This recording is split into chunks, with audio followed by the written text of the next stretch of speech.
বউ বাজারে গেলাম। এই তুমি বাজারে যাবা মানে? আরে মা আসতেছে, তাই বাজারে যেতেছি। মুরগি টুরগি না আনলি কেবা দেয়া যায়। মা আসতেছে, মুরগি আনা লাগবো কে?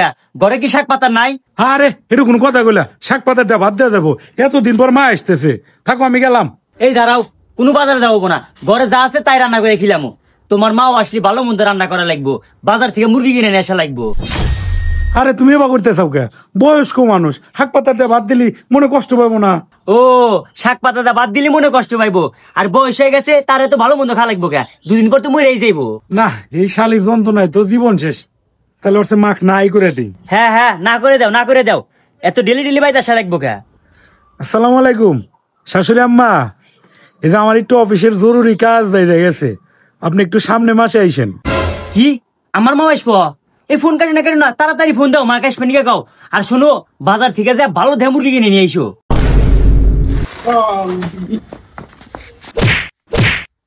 তোর মাও মা আর আমার মাও কুত্তার সাহ, নিজের মায়ের কথা উনছো বিগাইছো।